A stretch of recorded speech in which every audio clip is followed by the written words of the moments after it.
Hola, ¿cómo están? Bienvenidos una vez más a un nuevo programa de ¿Qué dice la Biblia? Gracias desde ya a cada uno de ustedes quienes siempre nos acompañan, no solamente a través de la televisión, sino también a través del canal de YouTube. Y justamente hablando de YouTube, les recordamos que la mayoría, por no decir más de la mitad de quienes nos ven en YouTube no están suscritos a nuestro canal. Por eso les recomendamos y les solicitamos que nos acompañen con su suscripción para que podamos llegar a más personas, generar más contenido, y no solamente en YouTube, sino también en el resto de las plataformas en las que estamos presentes, que seguramente deben estar apareciendo en este momento en pantalla.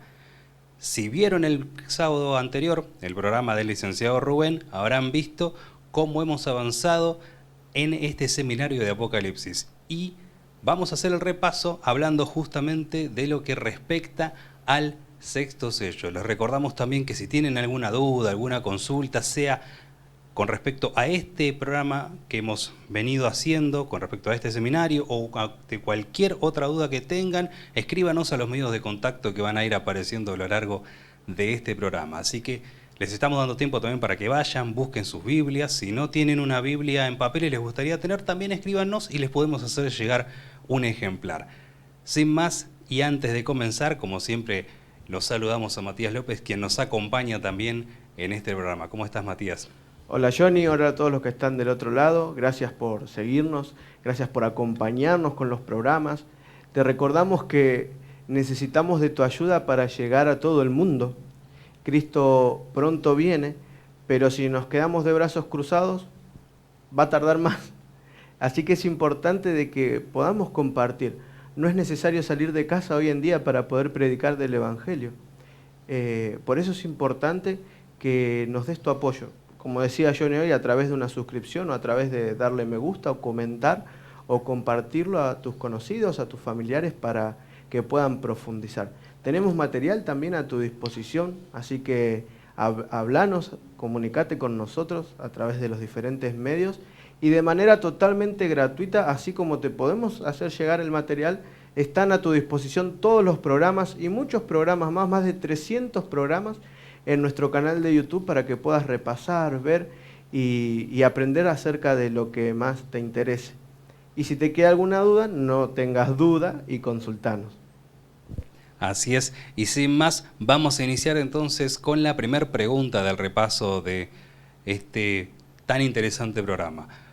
La primera pregunta es: ¿cuáles fueron los cambios que surgieron en la iglesia debido a la reforma?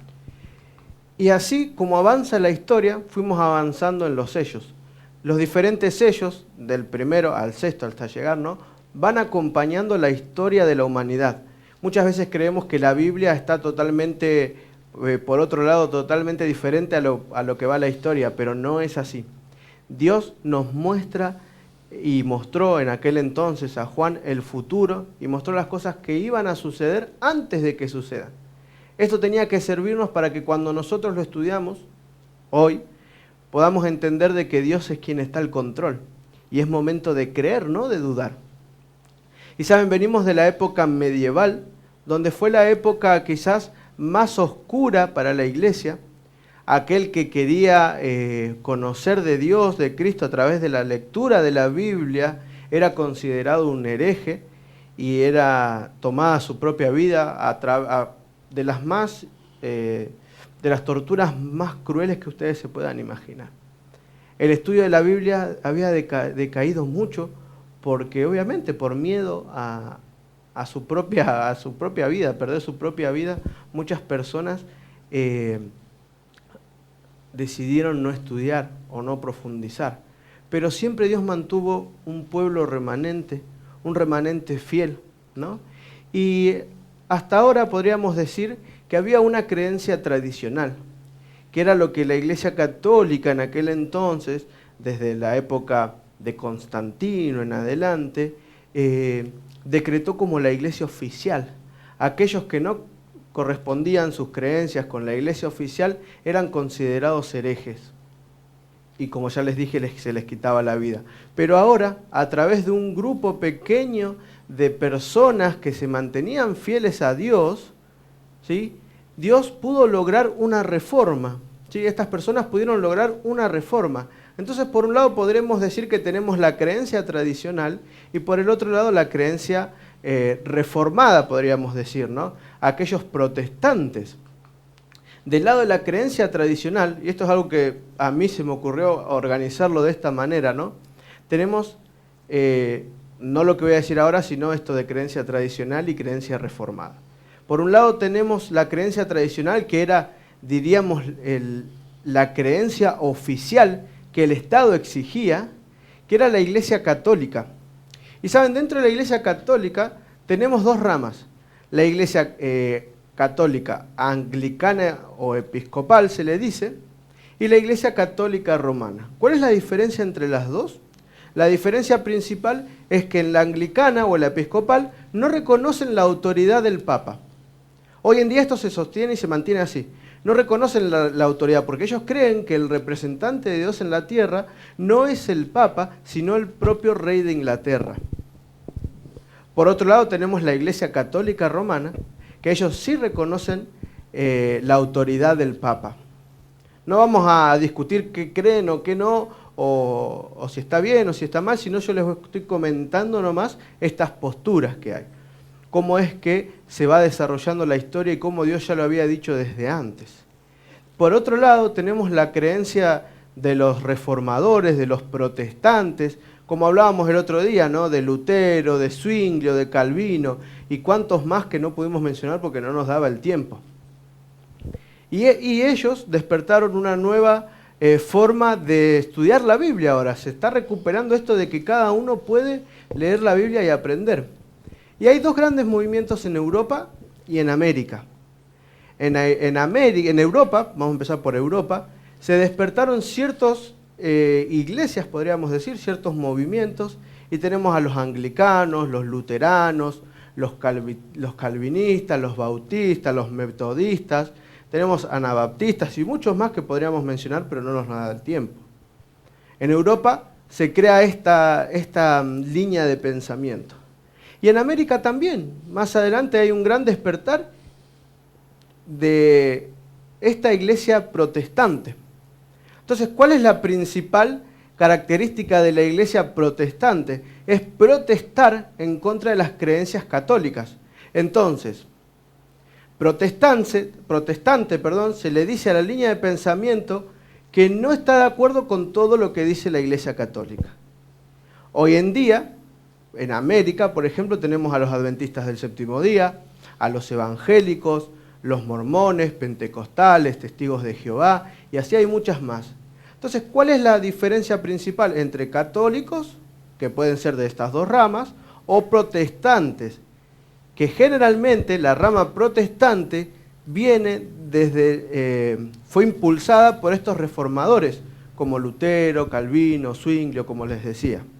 Así que hoy en día más o menos esta es una división así a muy grandes rasgos de cómo queda la iglesia a partir también de esta reforma.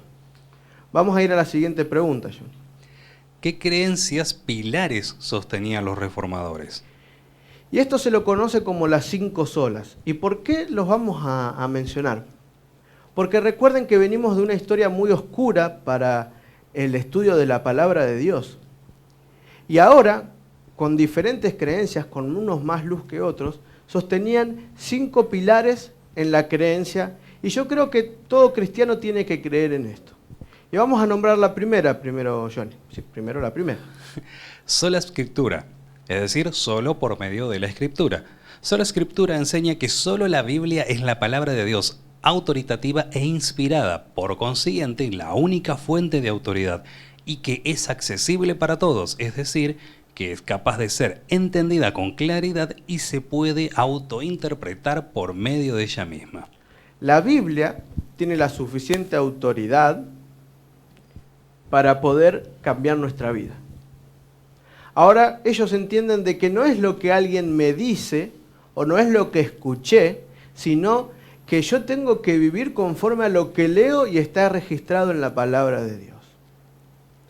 La palabra de Dios es totalmente autoritativa e inspirada por Dios. Así que es una fuente de autoridad no porque sea un libro más, sino porque es un libro revelado por Dios mismo. Entonces, esto me llama la atención, porque entonces yo tengo que entender que esto se mantiene al día de hoy. La Biblia tiene que ser el eje de mi vida.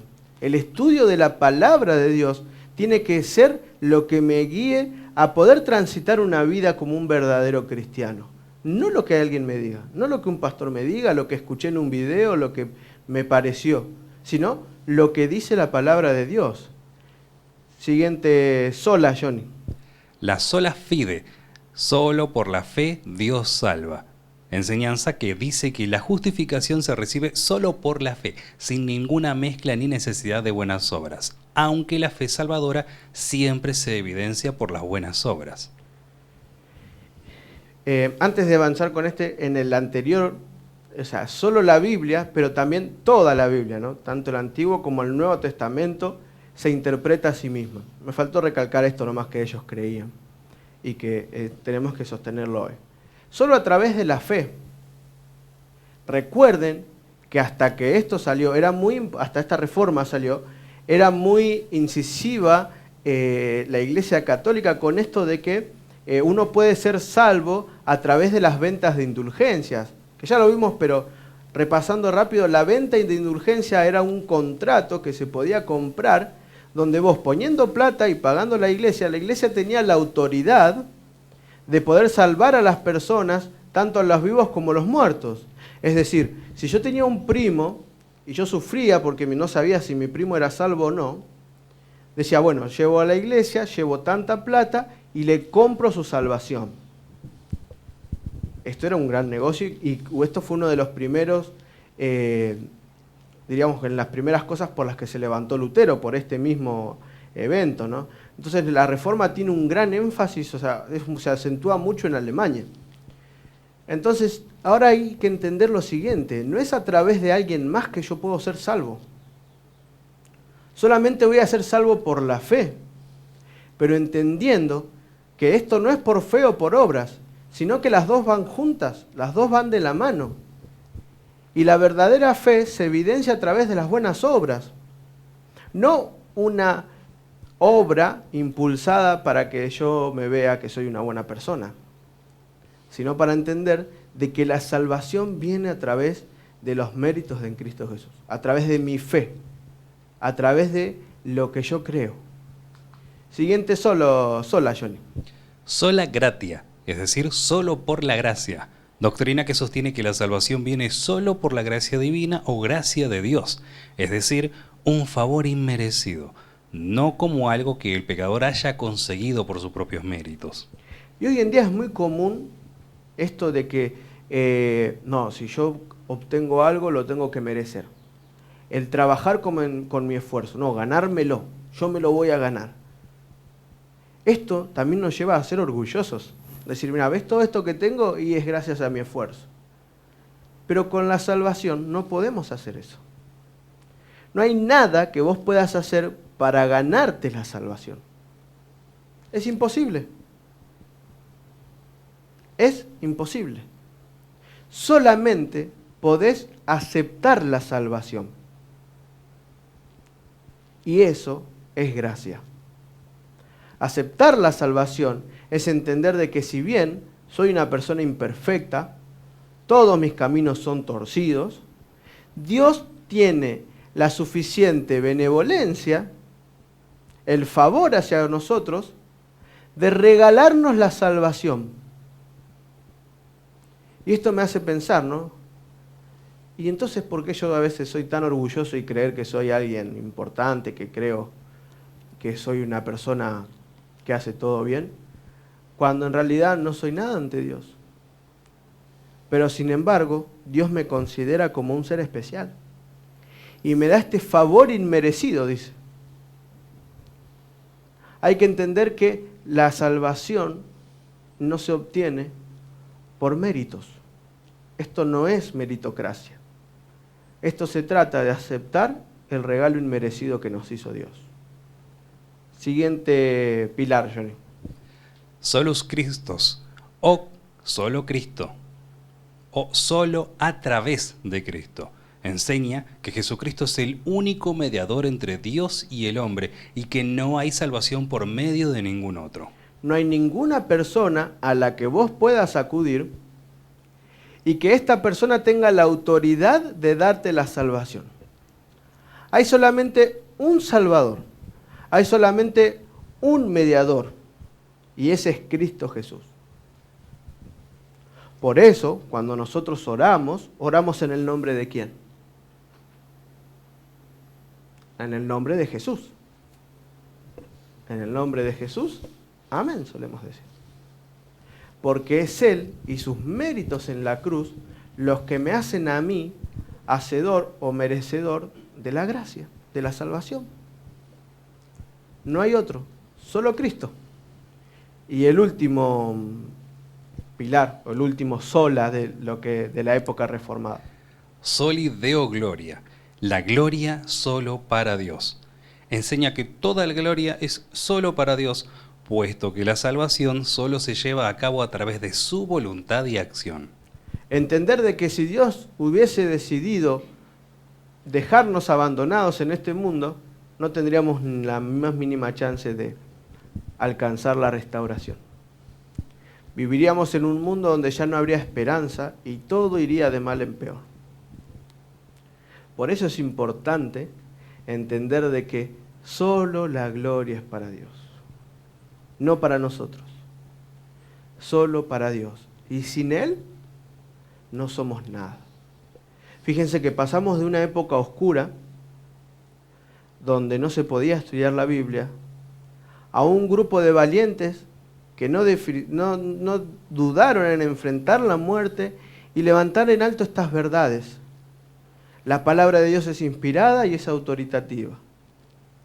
Se interpreta a sí misma. La gloria es para Dios, solo Él es el mediador.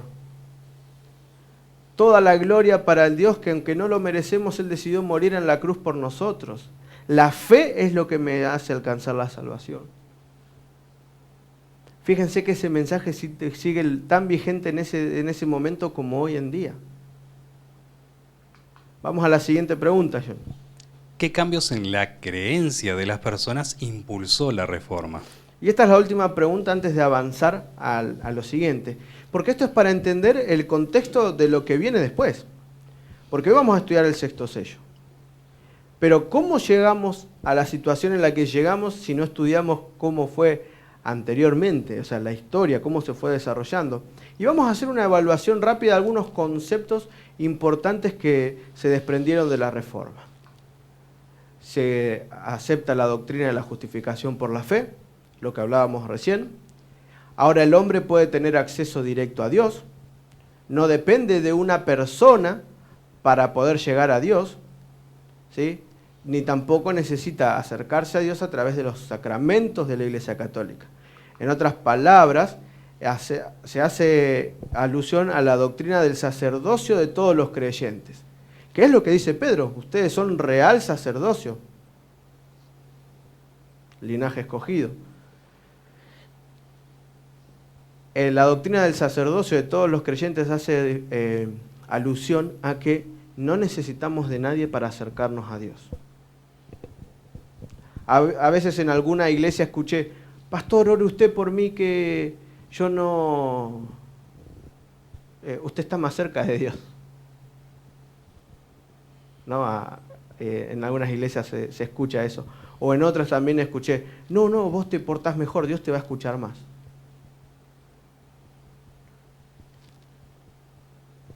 ¿Eso es verdad? No. Acá dice que es para todos por igual. Acá dice que esto es para todos por igual. Que no es que hay alguien que si se porta mejor Dios lo va a escuchar o lo ama más. Dios ama a todos por igual. La autoridad final de la Escritura. Ahora la Escritura empieza a salir a la luz. Es liberada. ¿Y esto qué causó en la iglesia, no? O sea, la doctrina del sacerdocio debilitó la importancia de la jerarquía eclesiástica. También la afirmación de la autoridad final de la Escritura marcó el repudio a la autoridad de la iglesia como autoridad final en cuestiones religiosas. Se enfatiza el derecho a la interpretación privada de la Escritura, o sea que cada uno puede estudiar. Porque hasta ese entonces no se podía leer o estudiar la Biblia, solamente se podía escuchar. Y tenían que aceptar lo que ellos le decían que decía la Biblia. Ahora es universal. Creó una demanda universal por la educación primaria, para que todos pudieran leer la Biblia. Y todos los reformadores enfatizaron en la educación. No solamente este gran despertar de esta época fue incisivo en cuanto a la autoridad de la Biblia y a despertar en la Biblia, sino a lo que la Biblia dice, pero también a la educación, al poder leer. Y también reavivó la predicación cristiana. Ya ahora las predicaciones no se encontraban solamente adentro de una iglesia, sino que empezaba a diseminarse por todos lados. Fíjense qué interesante. En esta época empieza un gran despertar en el conocimiento bíblico. Empieza a otra vez a funcionar los engranajes del estudio de la palabra de Dios. Satanás casi elimina a todos los herejes de la tierra. Pero sin embargo, Dios a través de un pequeño remanente mantuvo la palabra de Dios sana y salva. La historia, por más que avance, se repite. Dios hoy tiene que trabajar, y a él le encantaría trabajar con el mundo entero. Pero el mundo le da la espalda. Solamente va a trabajar con un pequeño remanente, así como a lo largo de toda la historia. ¿De qué lado vas a estar? ¿Qué vas a hacer? ¿Le vas a dar la espalda a Dios? ¿O vas a formar parte activa en el plan? Eso es para pensar, ¿no? ¿Qué te parece, Johnny, si vamos a la siguiente pregunta? ¿Cómo no? La siguiente pregunta es, ¿qué ve Juan como sexto sello? Y ahora vamos a leer directamente el sexto sello y vamos a explicar. Hoy vamos a, por lo que dura, ¿no?, por la explicación, solamente el sexto sello. Apocalipsis capítulo 6, versículos 12 al 17 dice, miré cuando abrió el sexto sello y aquí hubo un gran terremoto y el sol se puso negro como tela de silicio y la luna se volvió toda como sangre y las estrellas del cielo cayeron sobre la tierra como la higuera deja caer sus higos cuando es sacudida por un fuerte viento. Y el cielo se desvaneció como un pergamino que se enrolla y todo monte y toda isla se removió de su lugar. Los reyes de la tierra, los grandes, los ricos, los capitanes, los poderosos y todo siervo y todo libre se escondieron en las cuevas y entre las peñas de los montes y decían a los montes y a las peñas, caed sobre nosotros y escondednos del rostro de aquel que está sentado sobre el trono y de la ira del Cordero, porque el gran día de su ira se ha llegado. ¿Y quién podrá sostenerse en pie? Y ya tenemos una serie de sellos y la historia sigue avanzando. La historia no se detiene por más que nosotros querramos. Vimos los primeros 4 sellos que eran representados a través de 4 jinetes y 4 caballos. Ya el quinto sello vimos, ¿se acuerdan? Que había un altar, ya había otras figuras diferentes. Y ahora, en el sexto sello, nos encontramos en otra parte de la historia. Una parte de la historia muy particular. Pero si se dan cuenta, y prestaron atención cuando Johnny leía, y ahora podemos leer, ahora ya no hay elementos imaginarios, podríamos decir, representaciones. No hay descripciones de cosas que se parecen a, o de elementos que quizás nunca vimos. En este sello, en este periodo, hay ciertos elementos que se describen, pero sí, todos estos eventos, ninguno es normal, podríamos decir. Hay algo particular en el sexto sello. Describe la tierra, el sol, la luna, las estrellas. Pero ¿qué es lo que sucede? Fíjense que describe primero un gran terremoto. Lo segundo que describe es el sol negro como tela de silicio. Lo tercero que describe es la luna como sangre. Lo cuarto que describe, las estrellas del cielo cayeron, dice. Y el quinto evento que se desarrolla o que habla el sexto sello, es que el cielo se desvanece como un pergamino.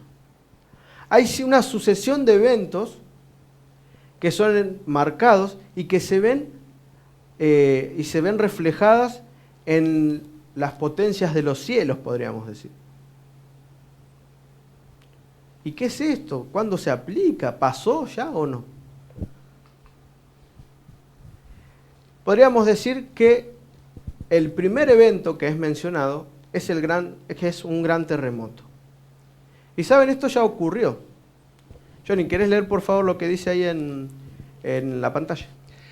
Este terremoto ha sido identificado como el de Lisboa, el 1 de noviembre de 1755, una de las sacudidas sísmicas más extensas y severas que jamás se haya registrado.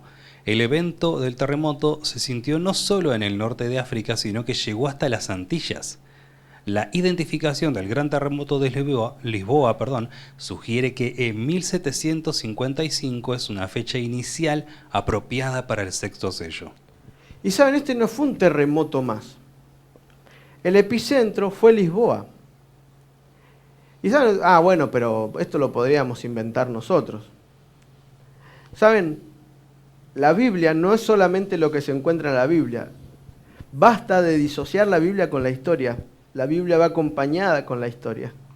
Y fíjense, el 1 de noviembre de 1755, dice acá en pantalla, mientras se celebraban misas con decenas de miles de fieles por el católico Día de Todos los Santos, en las 40 iglesias, los 90 conventos y los 130 oratorios que contaban entonces la ciudad, sobrevino un terremoto de al menos 8.5 grados en la escala de Richter. No fue un día particular, era una festividad católica especial. Fíjense que dice, a unos 250 kilómetros de la costa portuguesa, donde nadie esperaba seísmos de gran magnitud, se situó el epicentro y dos placas tectónicas atlánticas chocaron furiosamente sobre las 9:30 de la mañana. Los edificios se derrumbaron por toda la ciudad. Fue un día especial. La mayoría de los fieles católicos habían estado en ese momento en misa, porque era un día de festividad, el Día de Todos los Santos. Pero ¿saben? Lisboa fue el centro de una de las peores matanzas a nivel historia de herejes cristianos. Este terremoto no fue solamente un temblor en la tierra. Este temblor fue acompañado por un gran tsunami, por el derrumbamiento de las paredes de las iglesias y todos aquellos eventos que estaban esos edificios, y también por fuego, porque se prendió todo fuego.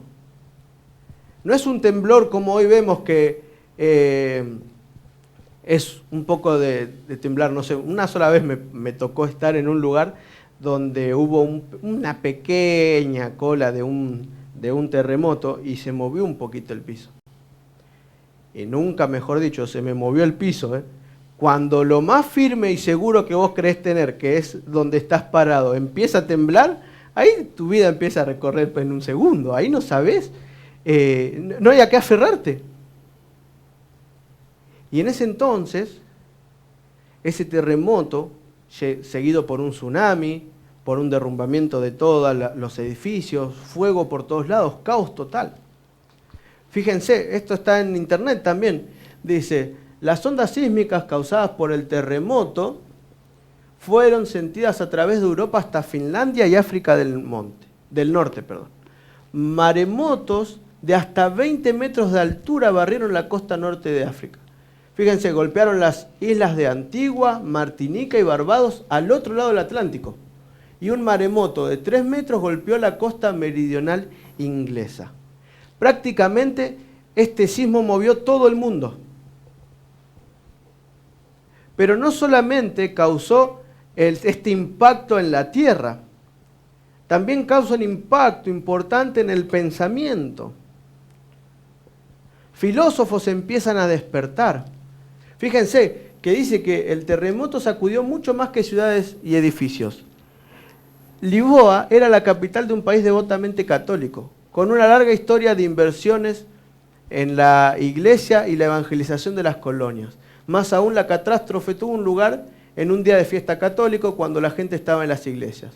Destruyó prácticamente casi todos los templos, matando casi a todos. Para la teología y la filosofía del siglo XVIII, esta manifestación de la cólera de Dios era difícil de explicar. El terremoto influyó profundamente en muchos pensadores de la Ilustración. Fíjense, el mundo entero entendió que esto era una manifestación de la cólera de Dios, dice ahí. Todo el mundo entendía que esto no era un evento natural, que si bien era un terremoto, este terremoto trajo implicaciones mucho más profundas. Fíjense la BBC News, el terremoto de Lisboa de 1755, el desastre que cambió la historia y enfrentó a la Inquisición con Rousseau, Voltaire y Kant. ¿Qué tiene que ver, pensadores, con el movimiento en la Tierra? No solamente sacudió la Tierra, sacudió la mente de todas las personas. Es por eso que esta es la fecha por la que se pone al comienzo este sello, ¿no, Johnny? Así es, y también mencionar que, por ejemplo, Juan Jacobo Rousseau, Voltaire, Kant, quizás no tanto Kant, pero los dos anteriormente nombrados formaron parte muy activa de la Revolución Francesa, que tuvo mucha implicancia con las profecías de la Biblia, y también mencionar que estas son fuentes seculares, o sea que tanto la Wikipedia que mencionaste anteriormente como el artículo de la BBC no son fuentes de internet que estén ligadas a contenido netamente religioso. Entonces, hasta en eso el Señor nos da evidencia de cómo se han cumplido las profecías de la Biblia. Fíjense que medios no cristianos muchas veces predican mucho más que nosotros. ¿Qué les parece si vamos al siguiente evento? El siguiente evento es el oscurecimiento del sol. Pero para eso, Johnny, voy a pedir que si tenés tu Biblia ahí, y ustedes que también si tienen su Biblia ahí, busquen Isaías 13, 9 y 10.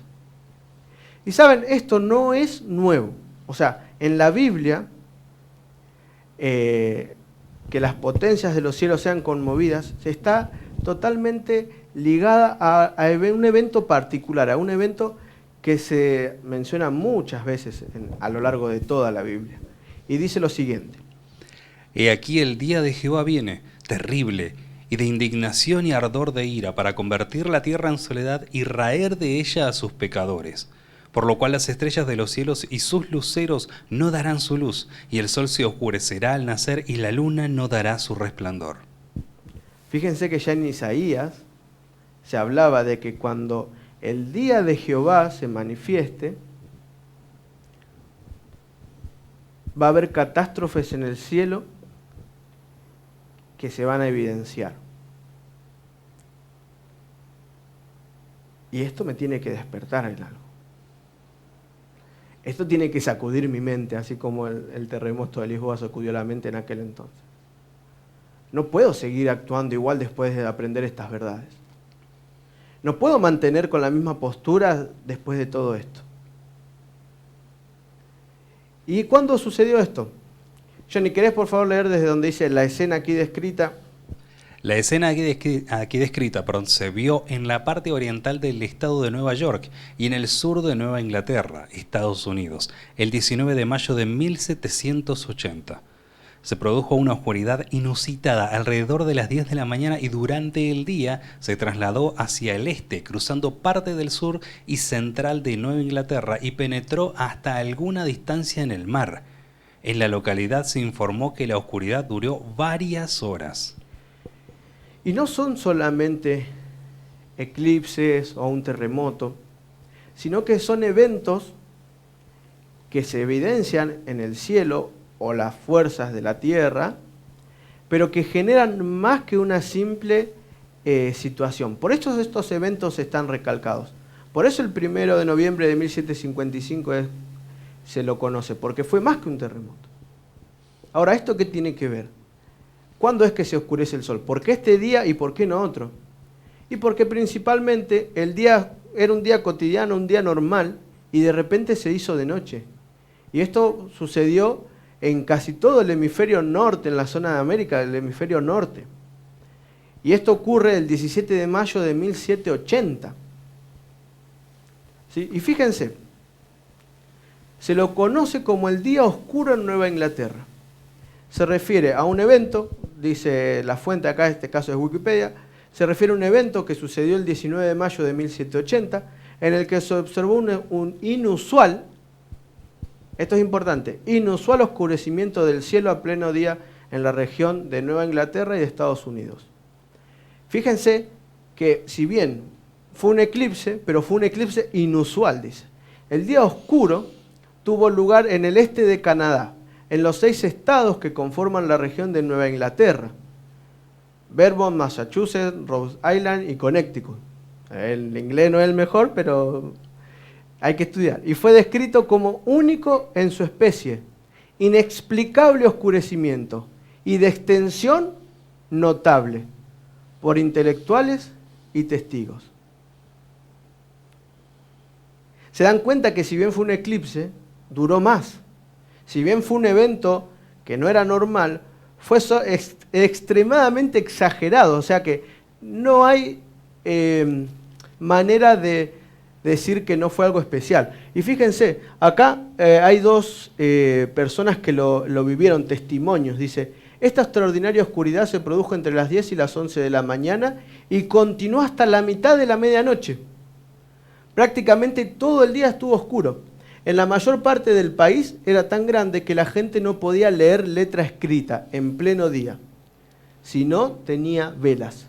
Se extendió por todos los estados de Nueva Inglaterra y algunas direcciones, probablemente mucho más lejos. El panorama llevaba la penumbra de la noche, de modo que las aves de corral se retiraron a todas partes a descansar. Los pájaros, después de haber cantado sus melodías vespertinas, desaparecieron y quedaron en silencio.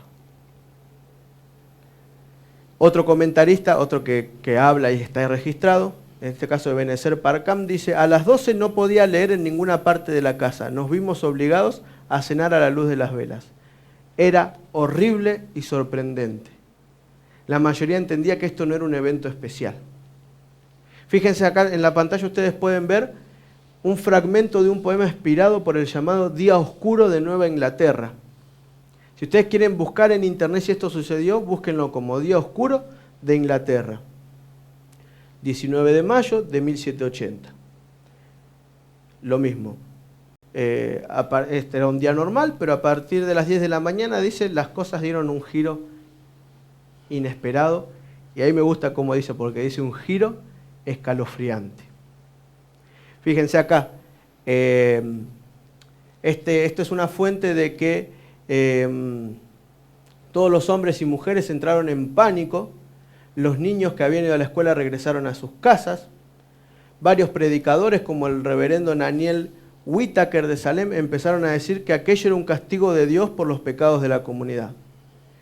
Y por el miedo, y ahora ¿por qué es esto especial? Porque surgió tanto miedo que comenzaron a escucharse por todas partes rezos y lloros, sobre todo cuando empezó a decirse que había llegado el día del juicio final. Abraham Davenport, que ustedes después lo pueden buscar, concejal y juez de Connecticut, dice que en medio de la oscuridad él entendió que tenía que trabajar. Y dice: y si es así, elijo que me encuentre cumpliendo mis deberes. Por tanto, deseo que me traigan velas. Se dan cuenta que no era solamente un eclipse más. No fue solamente un oscurecimiento del sol más. Fue algo que la gente empezó a entender que esto era un evento divino, que no era un evento más, que no era un evento que no estaba registrado en ningún lado. Por eso se dice que el oscurecimiento del sol se cumplió el 19 de mayo de 1780. ¿Qué otro evento se lo conoce, se destaca? Johnny, ¿querés leer, por favor? En la noche del mismo día, el 19 de mayo de 1780, la luz de la luna estuvo velada, así como lo había estado la luz del sol durante las horas del día. Por eso esto es un evento no solamente a nivel celestial raro, sino que también es un evento que se destaca de todo el resto de la historia. La misma noche del día, que estuvo totalmente velado de luz, ahora la luna se tiñe de color de la sangre. Y fíjense, este es un escritor, David Philip, que también habla del Dark Day, que es el día oscuro, y dice lo siguiente, fíjense. Y es que lo que pasó a los anales como el New Englander Day, el día oscuro de Nueva Inglaterra, había estado precedido de ciertas señales algunas jornadas antes. Al teñirse el cielo de rojo primero y amarillo después, incluso durante la noche, la luna, casi llena, adquirió un brillo pero desasosegante tono rojizo, similar a lo que muestran los eclipses lunares, cuando el satélite, en vez de recibir la luz solar, queda iluminado por el brillo escarlata de la atmósfera terrestre y al dispersarse la luz azul y verde, que es lo que se conoce como luna de sangre. Fíjense, un escritor, ustedes después lo pueden buscar, de Massachusetts. Él escribió que el cielo estuvo oscuro, pero la misma noche se vio el fenómeno que se lo conoce como luna de sangre. El mismo término con el que Juan registra los eventos del sexto sello. Qué importante entender que todo habla que Cristo ya sabía todo esto que iba a pasar. En medio de esta expectación, en medio de este sufrimiento, de esta angustia, Dios estaba al control de las cosas. Lo siguiente, la potencia de los cielos conmovidas, ¿no? Dice que iba a haber una gran lluvia de estrellas. Las estrellas de los cielos cayeron. ¿Qué dice Johnny ahí en la pantalla? El 13 de noviembre de 1833 ocurrió lo que sin duda puede considerarse como la mayor lluvia de meteoros de toda la historia. Fíjense, 1755, 1780, 1833, ya hasta hace unos años pasó esto, ¿no? Y saben, esto tiene un nombre. La National Geographic conoce y estudia, ¿no? En este caso en español, y dice, la noche que se cayó el cielo, así fue la tormenta de Leónidas más larga e intensa de la historia. La lluvia de estrellas fugaces, denominada las Leónidas, es un evento que suele ocurrir cada cierto tiempo.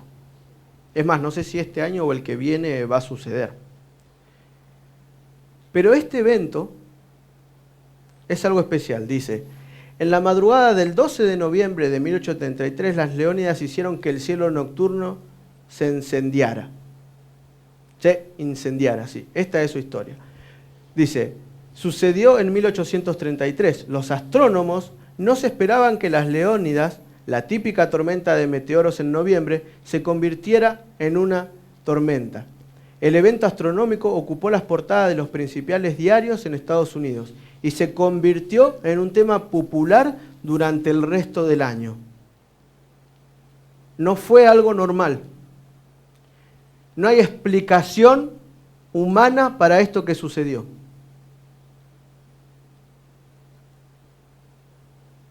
Y nosotros muchas veces dudamos de lo que dice la Biblia. Fíjense este fragmento. Dice, el 13 de noviembre de 1833, la costa este de Estados Unidos estuvo iluminada durante más de 6 horas debido a las Leónidas. Podríamos decir que esta noche se hizo día. Iniciada poco antes de la medianoche en Boston, dijo que su número era como la mitad de los copos de nieve que se observaban durante una nevada. Contó más de 240.000 meteoros. Y fíjense qué interesante. A partir de este acontecimiento se cambió la forma de observar las lluvias de estrellas. En plena noche, fijémonos algo, en el evento anterior, en pleno día, no se podía leer si no utilizaban velas. En este evento, en plena noche, se podía leer un diario a la luz de las estrellas. el cielo literalmente se desplomaba. Por eso el evento de la caída de las estrellas se lo atribuye el 13 de noviembre de 1833. Y solamente queda un evento descrito. Pero ¿cuándo va a suceder? El gran terremoto, 1755. Oscurecimiento del sol, luna como sangre,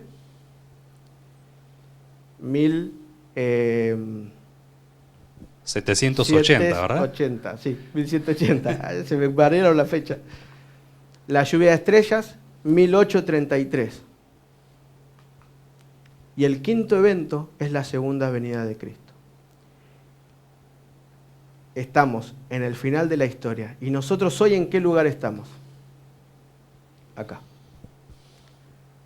Ya pasó el cuarto evento, pero todavía no llegó el quinto. ¿Qué vamos a hacer? ¿Cuál es la realidad que nos toca vivir hoy? ¿Qué estamos haciendo para predicar esta verdad? Fíjense lo que dice la siguiente pregunta. ¿Se relaciona con otra profecía? Y vamos a leer Apocalipsis 16, 17 y 18. El séptimo ángel derramó su copa en el aire, y salió una gran voz del templo del cielo, del trono, diciendo: hecho está. Entonces hubo relámpagos y voces y truenos y un gran temblor de tierra, un terremoto tan grande cual no lo hubo jamás desde que los hombres han estado sobre la tierra. Y el siguiente, Johnny, también. Y la gran ciudad fue dividida en 3 partes, y las ciudades las ciudades de las naciones cayeron. Y la gran Babilonia vino en memoria delante de Dios para darle el cáliz del vino del ardor de su ira. Y toda isla huyó, y los montes no fueron hallados. Y cayó del cielo sobre los hombres un enorme granizo como el peso de un talento. Y los hombres blasfemaron contra Dios por la plaga de granizo, porque su plaga fue sobremanera grande. Y este evento, el evento de la venida del Señor, es descrito en muchos lugares. Y no tendríamos el tiempo suficiente para darles todos los versículos. Si quieren nos pueden enviar y les podemos compartir. Nos encontramos en la situación de la historia donde el séptimo ángel derrama su copa. Las copas, capítulo 16. Y fíjense que salió una gran voz del templo del cielo, el santuario que está ubicado en el cielo, en el lugar donde Dios hoy está intercediendo por vos y por mí. Y se escuchó una palabra, 2 palabras, una frase: hecho está. El mismo Jesús, que tiempo atrás había pronunciado esas mismas palabras en la cruz, todo ensangrentado, lleno de dolor, alejado de su Padre, sufriendo una de las muertes más, no sé cómo describirlo, pero más atroces de la época, exclamó: hecho está. Hecho está porque el plan de salvación avanzaba. El plan de salvación se estaba cumpliendo. Y Él sacrificó su propia vida por vos y por mí. Hoy en el cielo está llevando otra parte de su ministerio. Y la profecía va al momento exacto previo a la venida de Jesús.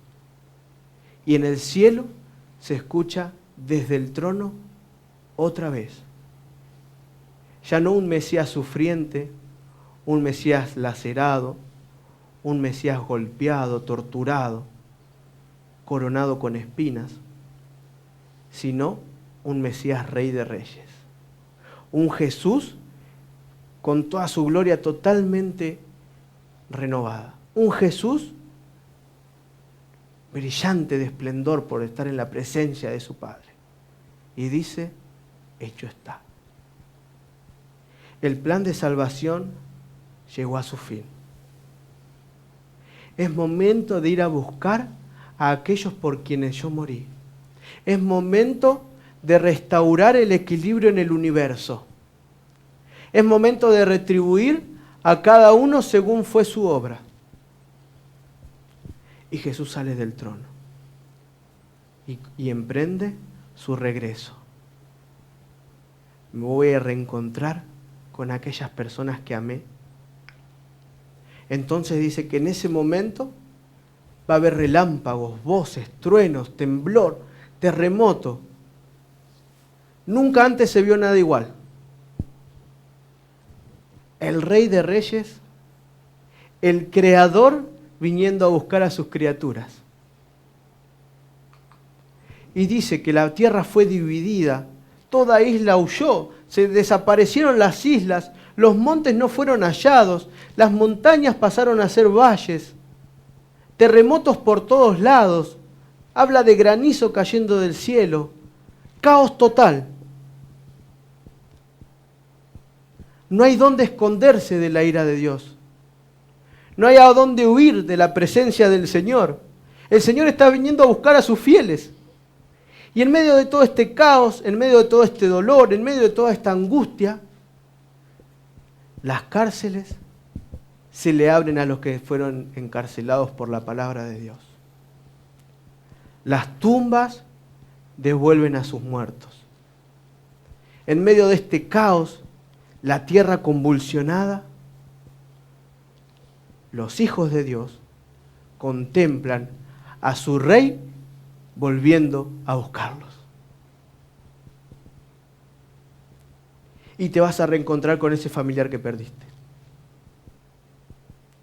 Y tu cuerpo ya va a dejar de tener ese dolor que traes, esa enfermedad que te hace sufrir. Y Jesús va a hacer todo nuevo. En medio de este caos agobiante, en medio de todo este dolor, los hijos de Dios encuentran paz, seguridad. Y la esperanza con la que vivieron en la tierra se vuelve realidad. Gracias, Matías, por las Falta palabras, pero falta todavía, ¿sí? Falta una pregunta más nomás. Sí, exactamente, sí. Que es para recalcar de que Jesús también habló de este evento. No es solamente una profecía, sino que Jesús lo dijo también. Así es, y la pregunta justamente dice, ¿dijo algo Jesús con respecto a esto? Y la pregunta lo vamos a leer en lo que dijo Jesús en Lucas 21. Así es, entonces habrá señales en el sol, en la luna, en las estrellas y en la tierra, angustia de las gentes, confundidas a causa del bramido del mar y de las olas, desfalleciendo los hombres por el temor y la expectación de las cosas que sobrevendrán en la tierra, porque las potencias de los cielos serán conmovidas. Entonces verán al Hijo del Hombre que vendrá en la nube, en una nube con poder y gran gloria. Cuando estas cosas comiencen a suceder, erguíos y levantad vuestra cabeza, porque vuestra redención está cerca. Entonces, ahora sí, es momento de tomar una decisión. El sello va hasta ese momento.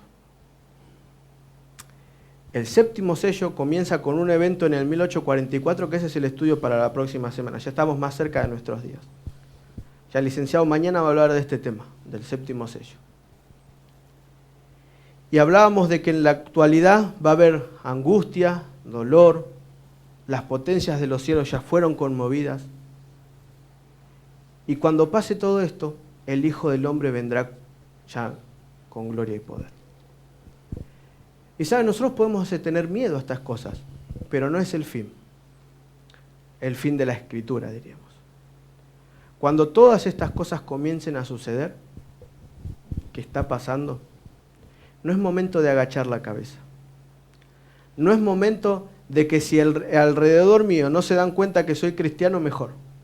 No es momento de dudar si me entrego al Señor o no. No es momento de dudar de que si vale la pena ser un hijo de Dios o no. Te puedo asegurar que vale la pena. No es momento de escondernos. Es momento de levantar la cabeza. Es momento de trabajar. Es momento de predicar, porque vuestra redención está cerca. Pronto Cristo va a volver. Pronto van a ser hechas nuevas todas las cosas. ¿Cuánto falta? No te puedo asegurar. Pero sí vimos que la Biblia es bien clara y que el tiempo está cerca. Te lo pregunto una vez más. ¿Qué vas a hacer con esta gran verdad? Ahora sí, gracias Matías por la explicación de cada uno de los versículos. Gracias a ustedes que nos han acompañado en este programa. Les recordamos que el día que seguido a este programa viene, el día de mañana, una etapa más de este seminario de Apocalipsis. Por favor, les pedimos que nos acompañen, compartan nuestro contenido, suscríbanse a nuestro canal, escríbanos para dejarnos sus preguntas y desde ya, por parte de Matías López, quien estuvo acompañándonos en este programa, quien también nos acompaña en los controles, Mariano Whitman, Jonathan Carrazán, quien les habla, de parte de Perspectiva Siglo XXI, les mandamos un afectuoso abrazo y les deseamos que Dios los bendiga.